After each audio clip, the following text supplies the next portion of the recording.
I made a web game using Python as preparation for my Screw project. Now, to be clear, the Screw project itself isn't the game, it's a completely different website I need to build. However, as the amazing student I am, I forgot most of what I learned about Python and HTML, which I actually need for the project. So I needed a quick recap. At first, I was just gonna make a simple generic website, but then I thought, wait, why don't I just make a game instead?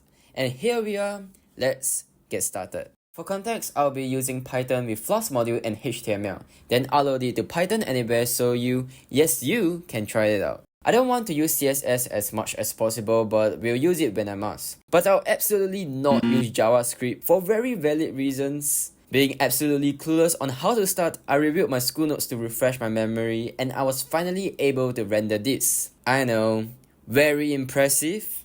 Then I proceeded to make a table which I'll be using as a 2D grid. What's the 2D grid for? Well, I'm making Connect 4. For those who don't know what Connect 4 is, well, it is a 2-player game where players take turns dropping this into a vertical grid. The goal is to be the first to, well, connect 4 discs in a row horizontally, vertically, or diagonally. Hence, I needed a way for players to select the column to put the disc into. Therefore, I placed radio buttons on top of each column since radio buttons only allow one to be selected at a time. And yes, I did spell columns wrongly. But it was for code efficiency, as it's too inefficient to write one more character. The next question is, how do I store the game state? In Python, the answer would be 2D array, which is an array consisting of sub-arrays representing the rows.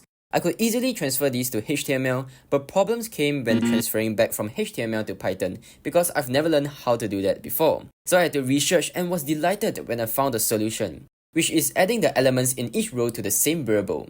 I used to think that it would just overwrite it, but it turns out it will be stored as a list, and we just need to use .getList to get the list.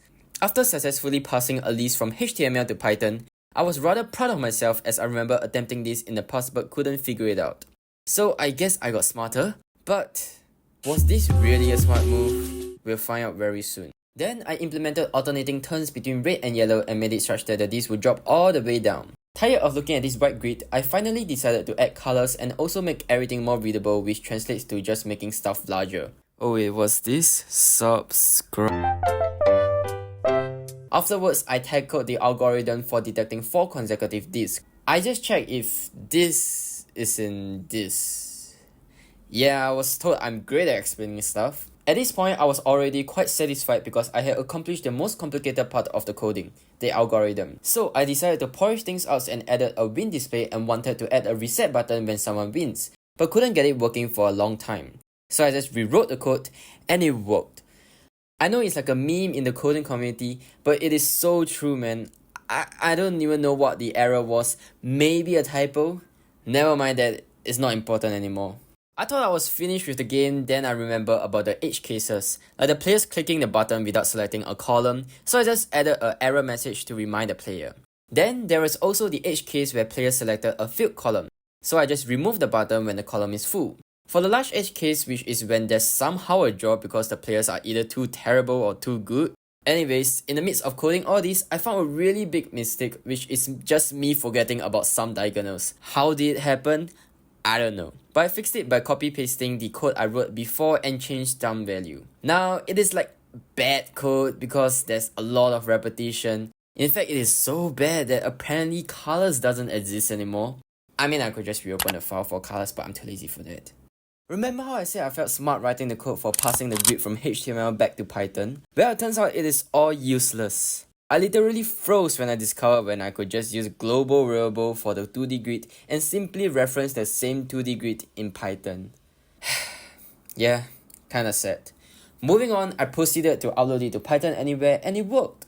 I was quite happy that I was able to play it on an actual website, but I thought, hey wait, what if multiple people use the website simultaneously? Well, it turns out you can overwrite another person's game because everyone references the same global variable. I was kind of fine with it because who's gonna visit my website anyways? I was legit gonna put this bug as a feature. Then I realized I don't need to reference the global variable to begin with. I was able to do it by passing a 2D grid from HTML to Python, so every instance of the web page will use a different grid. You thought I made a stupid move, but I was playing 4D chess all along. I'm joking, it was more of a happy accident. And so I changed back my code to not use the global variable and it worked. Then I contemplated whether to make everything look nicer with CSS, but nah, this already took way longer than I expected. I thought I could get it done in like 2 to 3 hours, but it took 4 to 5 hours. But maybe in the future, I'll make another nicer looking web app. Until then, you can try this in the link below. Have a nice day. Bye bye.